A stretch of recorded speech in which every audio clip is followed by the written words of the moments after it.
Welcome to the Hank Cisco Show. I'm John Doyle here, guest hosting for Hank on his program, and I'm here with Barbara Zippi today. And I just want to say that we're constantly keeping Hank in our thoughts. Just a few quick notes to you in the audience about sort of where we are. Our kids from Norristown High School's TV station, NASD TV, went to visit Hank in the hospital just last Friday. We had a spectacular visit. The kids were able to spend some time connecting with him. He's certainly very ill, and they recorded some segments there with him. And one thing he said to them that I thought was really fascinating was that he said, turned to the kids, and through his tears, seeing these 25, 30 kids walk into the room, he said that the thing he treasured most about Norristown was its diversity. As he looked at this wall of young, multiracial kids walking into a room, talking to him in those moments, and it was absolutely beautiful. Just yesterday, we moved Hank back to his house, or his family moved into his house, and Norristown was there with our drum line, performing drum beats madly, like great drum rhythms, as he went into his home, supported by the local fire department, people from the Elmwood Park Zoo. It was a very special day. You folks will hear more about Hank, I'm sure. We're going to keep him in our thoughts, and we're going to try and keep the show alive and active. And speaking of diversity, I want to say that the thing that Hank always cared about was the idea of the value of ethnicity. And so seeing all the ethnicities mattered to him, but what he cared a lot about was Italian ethnicity. And today, with Barbara, we're going to talk about Italian culture, sort of to celebrate one of the things that mattered most to Hank. I'm not going to sing, though, like he always broke out in song. You don't, I'm not going to sing either, okay. And you don't need to sing. Maybe I'll roll a piece in of Hank singing something in the middle of the program. Okay. So you have a TV program called Ciao Bella, Living Italian Style. Yes. You work with this Italian-American newspaper. You are an expert on Italian culture, both here in America and overseas. Can you say that's... I would thank you so much. And I was lucky enough to come from the same region by all four of my grandparents from the Abruzzo region in Italy. Mm-hmm. And, you know, since the time I've been a teenager, I think I've gotten blessed with going back 20 times at least. And it really is a blessing. And when we went back, we used to stay in the village because there were no hotels in the town. Right. So to experience that and then to come home, to experience what's ancient, and then to come home to 200 years of celebration. At that time we were doing the 200-year anniversary of the United States. You see the world, we're infants here. Right. Yeah, no, it's absolutely true. Yeah, one of the things I like about the experience of Europe as a whole, but Italy in particular, is that sense of history.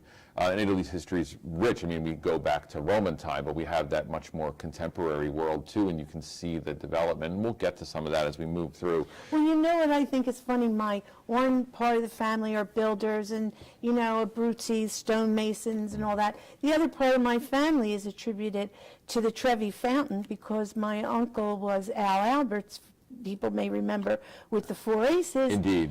And Three Coins in a Fountain is an American institutional song. Mm-hmm. And John, the funny thing that I read recently about the Trevi Fountain, because, everybody throws their coins in a fountain. But, of course, the tradition is 3 coins in the Trevi Fountain. Do you know how many coins they collect? I can't possibly imagine. I mean, I threw 3 coins in, so did my wife, so it's at least 6, I guess. 4,000 euro coins a day. That's incredible. Now, I love Italian politics, right? There's always somebody new in power. Well, they have a female mayor, and she decides that instead of the money being collected, all these years it's been going to the Catholic charities, right? Okay. Now she wants it for the city of Rome.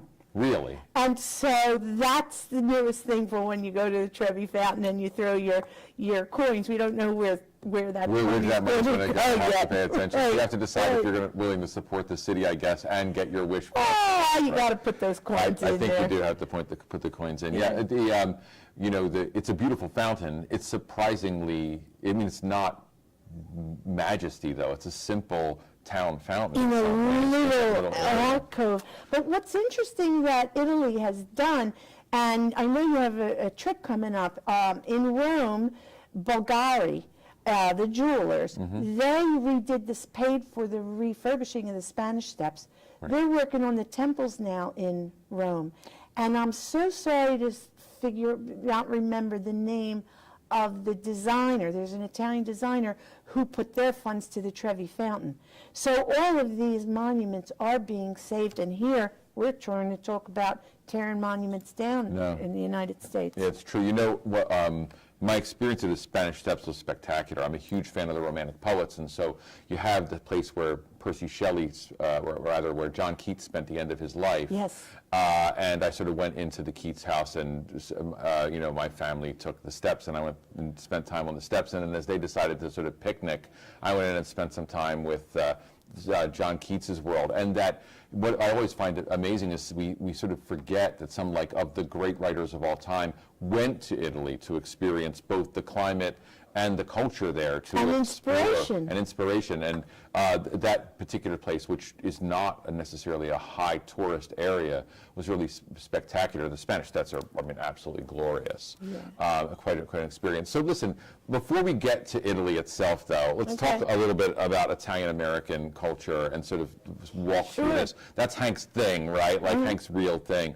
So I want to start by asking you, what do you think are the most important parts of our Italian-American culture? What things are the symbols of that culture for us? Everything, I think, in Italian culture happens around food and the kitchen table. And really, it's the main focus of the world. And when you share a meal, when you share a glass of wine, when you share a shot of limoncello,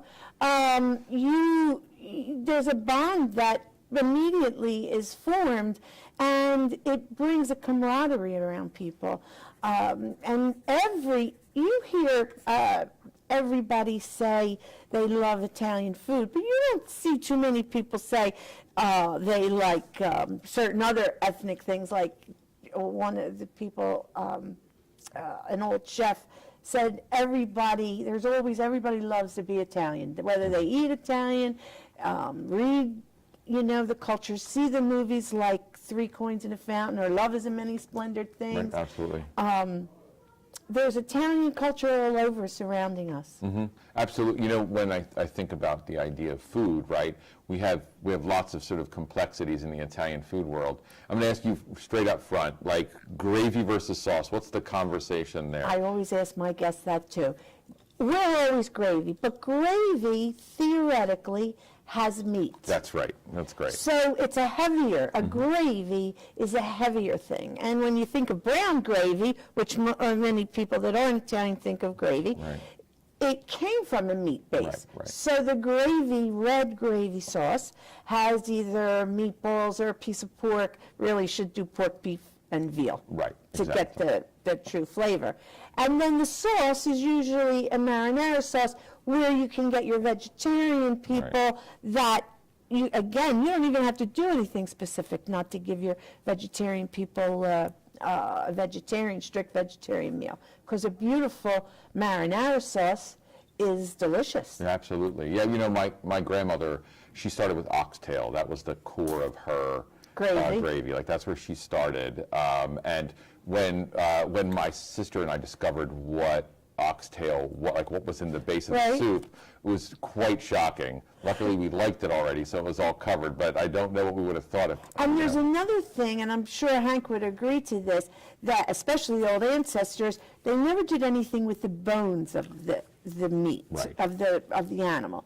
And the Italians used to take the bones, chop them up, and put them as the stock in the gravy and brown them, and it made almost like a marrow sauce. Absolutely. Okay? And I remember the first time I was bringing somebody home and I realized my mother was going to have bones in the macaroni. It's like, oh my goodness, because you can't eat those in any easy way. No. Not at all. Now, what's popular that's coming back, when your young listeners are looking at the supermarket shelves, they're selling bone soup. Right, absolutely. Bone soup. We've been making bone soup for Right. centuries. Yeah, absolutely. It's and bone soup was of the simple people, right? Like we find these transitions that take place where things become fashionable and thus costly. Polenta. Polenta.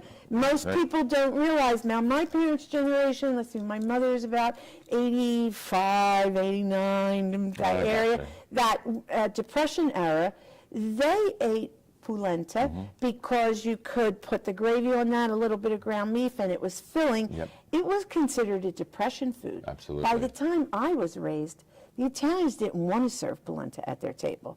Now, all of a sudden, in every restaurant, the polenta pasta, the polenta, fried polenta, Yeah, absolutely. grilled polenta, oh, it's delicious. Absolutely. It's delicious. It's a big thing today to Yeah. eat.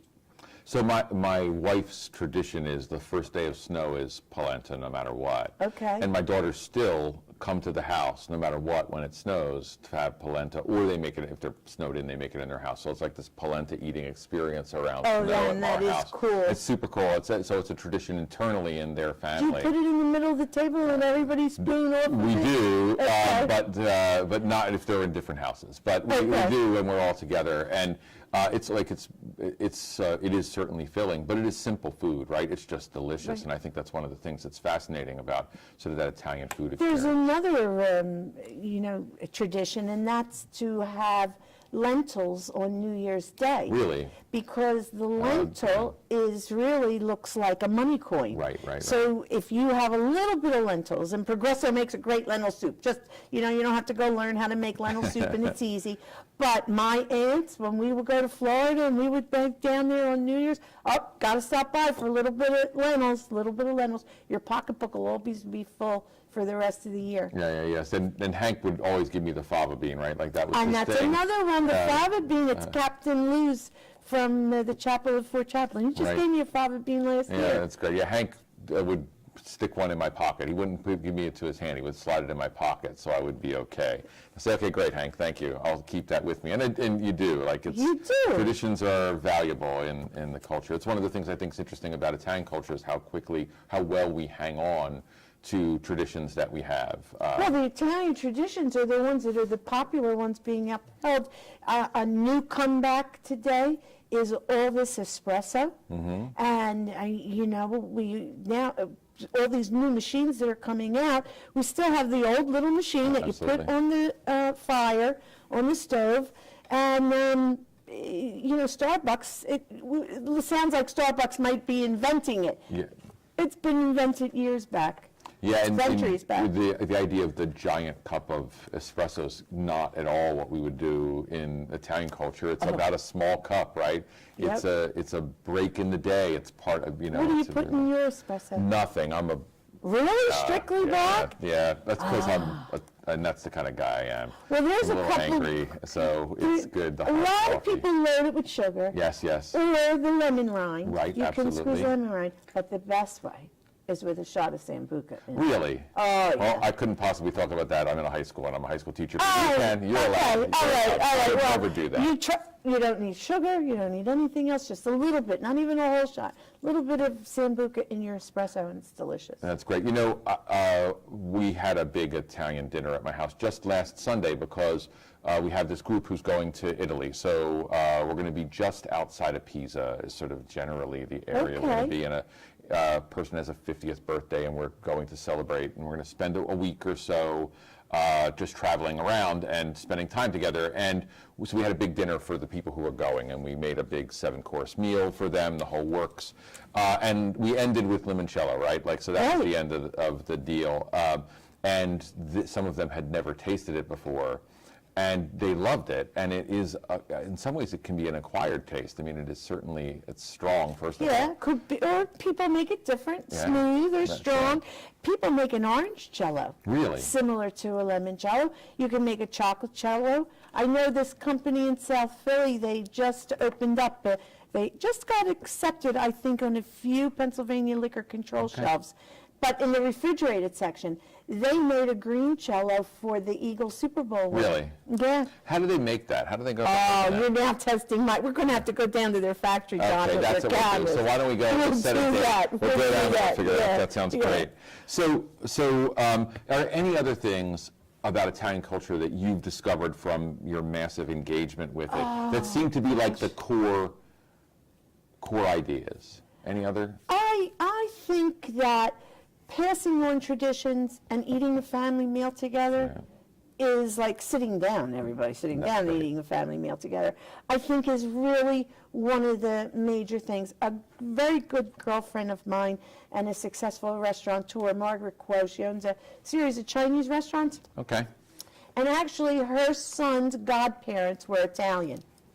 Really? And because when she came here, the Italians, she had an Italian landlord. Okay. And they constantly fed her and her husband, and she picked them as her godparents. When we met, there's so much similarity between the Chinese culture and the Italian culture because everything happens around Around a food table, yeah. and around the table. So it's been very interesting to see the progression of noodles, to see how they use garlic, how I use garlic, how she uses garlic. And then there's gentlemen that I've known for years, African American, in the health industry, in the senior health industry in Philadelphia. We're talking, and I said, "Oh, Louis, I have to invite you over for an Italian dinner." "Oh, I used to eat Italian all the time." Here there was a black community up in upstate New York. One of his aunts married an Italian, Okay. and there was a whole community of African Americans and Italians in North Jersey, where he used to go. And I've known him for 25 years at least. He never shared that with me. I said to him, "Louis, I have to interview you for my Italian newspaper story." I am amazed. I was at the Kimmel Center for one Philadelphia style party. Walked in, this guy, bald-headed guy, was head to toe Versace, dressed Okay. head to toe Versace. So I went up to him and I said, "I'm Barbara Zippi with the Ciao Bella Living Italian Style. You must be Italian." He said, "Actually, I'm Jewish and I'm from DuPont, but I'm Versace's #1 fan in the United That's States." great. And truly, he is. He knew Donatella. He knows Donatella. He knew Gianni. And his license plate even says Versace, little like license plate Volkswagen. So it's the cut to keep the roots around. Roots are very important to every tradition, the Chinese tradition, the Greek tradition, the Italians, Right. the African Americans. Italians have roots. We were immigrants here. We did, our grandparents in the 30s were the minority immigrant that they're trying to not allow today. We were thought of as criminals, which is how the mafia Right, absolutely. myths Yeah. got started. Not to say that they're myths. They're, The that's a- fact that all Italians are mafia is the myth, right? Exactly. There are people who came and built their empires, and they were Italian, right? Right. And one of the things about the immigrant movements in America is many of them begin businesses that they're successful at. So some people do end up going into a criminal business, but most people find regular businesses. Yes. My great-grandfather came over in the early 1900s, and in 1909 took his son, Anthony, my grandfather, by the hand. They walked down to the bank, and they got a loan to start a hardware store. That's Zumo's hardware store in Norristown that ended up with 3 locations over years, and he became a master of hardware in that time. And it was about starting a business, right? Like that's Right. what they were doing. Well, look at J.P. Mascaras That's over right. here. They made the front page of the many daily and weekly newspapers because they just started, the first in the nation, a new recycling test plant that they built, and they're doing a pilot program on. It's going to change the face of recycling for the country, Yeah, if absolutely. not beyond that.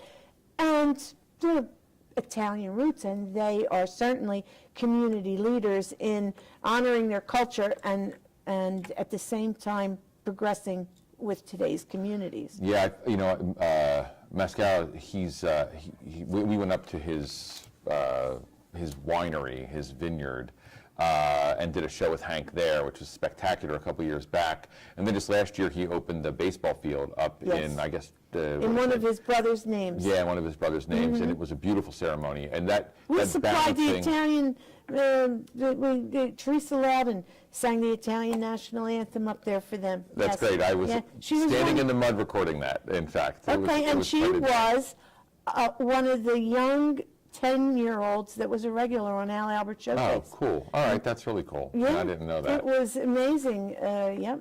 So but that idea for Mascara of the community benefiting and keeping the heritage alive Yes. at the same balance is really beautiful. And what are they supporting? Families. Right. And which is the cornerstone of what La Familia is all about.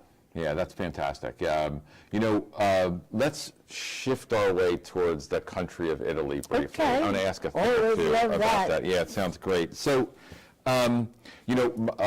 my family's from the south, so like we're Sicilian south. Are you? That's where Okay. Zumo Kosha, the folks are from the bottom of the boot and from Sicily. But my wife's family is from the north, which of course meant when we went to get married, Sicily we were has in the trouble. most beautiful Sicily- lemons for limoncello. Listen, I have no qualms with having Sicilian background, but my wife is from the north, so they're from just outside Milan, and her mother was not completely sure it was okay for her to marry the southern guy. That was a but mixed marriage. It was certainly a little bit of trouble, but they live in their family comes from a little town outside of Milan called Boca. And one of the things I want to ask you about is about small town versus big city living in Italy. What's the differences in those cultures? Tell me about your experience of those things. That's all. Milan is a beautiful city. Mm-hmm. Milan is a city of fashion for the world, so Right. you definitely have to do all of that in Milan. And then the other thing is Milan is the home of the famous La Scala. So even if you just go in and peek in and don't give yourself the opera experience, but if anybody's traveling in June to Italy, Ziffarelli, who is like competing with Hank, he's 96 years There you old, go. right? He originated the La Traviata, and he originally did it at Milan's La Scala, and he's reproducing it in Verona this year, Oh, that's coming up amazing. in June. So if anybody's going there, they really should catch that. That's a once-in-a-lifetime thing from Yeah. Zeffirelli.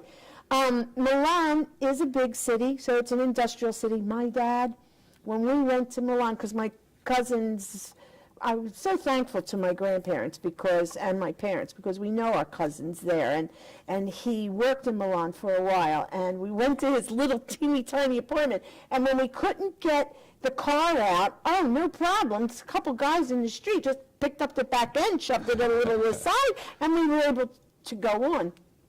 It was a crazy town, and in that respect, because it's a big city atmosphere. And he loved it, but he wasn't as enthralled with it. We loved it because of the fashion and everything else. Then you go to the outskirts of those, because you're going to be near the Tuscany region Exactly, as well, right. So now you have the open expanse without the seas, right?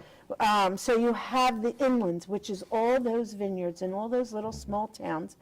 And that's the experience because English is taught in every school over there. Right. And what they fear is speaking it because they don't know if they're pronouncing it right and the verbiage.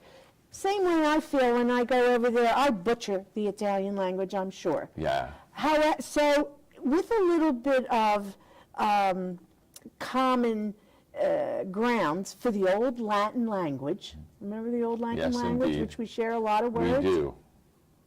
You can communicate with anybody over there. And the small towns they just welcome you in. They just welcome you in. Yeah, the little town that we were in with my wife's family, the church is the center of the town, of course. And there's like one street we walk down together to sort of spend our time, and there's maybe a shop. And then the next town over is where there's a big market, and all of the haggling one needs to do at a big open market, which is tons of fun. But I think, so I have to sort of focus a second. I know, there's so many So my favorite exciting place things. that I visited was Florence. It's spectacular, and from an art and history standpoint, it was And gold. and gold. Golden leather. That's right. But one of those interesting nights on the way down there, as way to sort of go there, we stopped at a little sort of bed and breakfast for our practical purposes, and we went to a restaurant right next door, and I had potentially the best glass of wine I've had in my life. And so afterwards, I was like, I would love to have a bottle of that wine. And the guy took the bottle, he'd served us the wine, and he went over to the barrel behind the bar and he refilled it out of the barrel and corked it and said, "Here." I said, "What do I owe you?" He said, "No, it's from the barrel. You can have it. It's fine." And that sense, first of all, camaraderie, like just friendship. And second of all, that the simplicity and the delightfulness of that simplicity really was valuable. I Because love this wine snack. is like water over there. It is like water And over it there. really is like water, and their regular wine is, they don't need to go crazy like, we have all the different varieties in the stores over here. Whether it's a simple little restaurant or somebody's simple little household, they all have grapes growing, Right, and they exactly. all do try to do their own. The other thing they do too is the olive oil. No, absolutely. And, there's nothing like Italian olive oil. If you get a chance to go to an olive oil factory, that's always a cool experience. You're going up north, and you might be near Perugia. And if you're near there, the Perugia Chocolate Factory used to be a free tour, and I still think it is, and it used to be like the old Hershey, Really? where you have to put on the Put on the hats, and you have hats. to put on the coats, and you have to wear the shoes. And that's a great tour. And guess what they greet you with the sign outside that says I can't imagine. Nestle's. Really? Yeah, well, They're Nestle's is owned by Nestle's Nestle now. owns chocolate around the world But these days. Perugina chocolates, they make $1 million a day. Really? It's amazing. $1 million a And day. they are delicious all around the world. That's a lot of chocolate It's a for lot people of to chocolate. eat. So you have to do that, and that's not really a tour you get through any of the travel agencies, but it's a very easy one to arrange. And also the cheese up there by the cows. If you can get yourself to a Absolutely. cheese factory and watch them make the fresh mozzarella and the ricotta, it just forms before your eyes.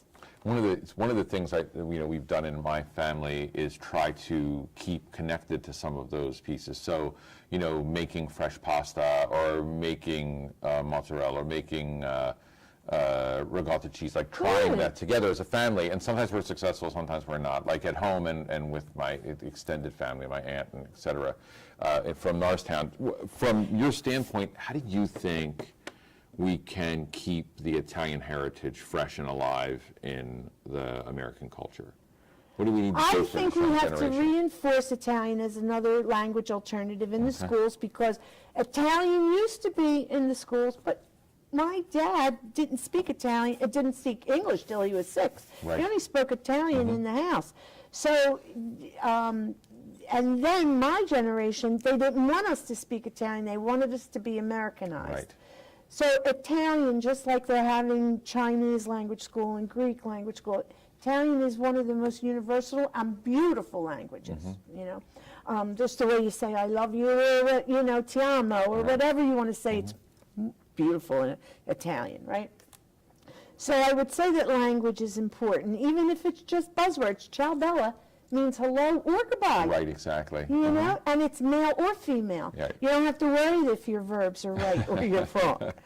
Your syllables at the end. So, so I think that that's one of the important things. I think food today, John. I know everybody's busy, and we're going in and buying cut up vegetables and all of that. But isn't it nice to know what a cucumber looks like and an eggplant looks like, and how to really clean a head of broccoli rabe? Because my mother, oh my God, we go to a restaurant, my mother will order of broccoli rabe just to see how they clean it. How they clean it. Because she'll tell you if they're cleaning it right or they're cleaning it That's wrong. great. That's you know? fantastic. So those are the dishes, and they're universal, and they're the base of all these Top Chef recipes anyway that they're all coming out with. So I think food, I think language, I think remembering our roots is important, that we came here as immigrants, that we had a stigma to overcome all these years, and that we need to still be sympathetic to the new immigrant. And just like we're experiencing it in America with immigration issues, Italy's experiencing immigration issues. Greece is experiencing immigration issues. These are universal problems. Right. It's just the nature of the growth of humanity. Yeah, you know, when I see people who are coming into Norristown itself, and we have this massive sort of immigration coming primarily from Mexico and South America, one of the things I really am heartened by is that I see the work ethic that my grandparents came with. That idea of family, certainly, but that idea of let's get to work, let's make a difference, let's make a business, and let's try and succeed. And you know, it's rewarding to see that. You taped Tony Leodora at one of the Columbus, when he was a speaker at Columbus, and we met him through Hank. He's a very good friend to Hank's. I remember listening to his speech, and he said his grandfather walked over the Benjamin Franklin Bridge every day into Philadelphia to work. Really? Now, you know how long that Benjamin Franklin Bridge is? Yeah, I have no idea how long it is. It's a big bridge. I don't know. It's a big bridge. That every impressed day. me. Yeah. That's the nature of the new immigrant today, the one that wants to come here to survive. And so that stigma that we were given, that every Italian is involved in the mafia, they are, also have a stigma. So we have to really extend our hearts and be open to mankind. And I think that if we all remember the golden rule, do unto others what you want people to do to you, we could be really happy. Yeah, I think that's probably true. And on that note, we're going to have to stop. I'm getting the wrap-up sign from my gang. It's been a tremendous time, Barbara, talking with you today. It's been a lot of fun. I miss my Hank Cisco. I miss my Hank Cisco, too, because I'd normally be watching to make sure the audio's on this program, and I don't know if it's there or not. Singing. He would be singing. So, and again, hopefully we'll have that. So, I just want to say thank you again for coming on the show and all of your wonderful information. And I'll report back to you about the trip to Italy this summer. Folks, it's been great to have you here, too, and I just want to say thank you for watching. Remember to keep Hank sort of in your thoughts. We are there with him. He's in our hearts, and as we move forward with the program, it's going to stay here for you to be able to learn about both a variety of cultures, especially Italian culture, and the local Norristown and regional community, so we can keep people informed and engaged and help us be a successful community. So with that in mind, again, Barbara, thank you. And I guess I have to do, for Hank, just keep bobbing and weaving. If you do that, that would be great. And I'll say, Rock, I hope you're doing well. Take care.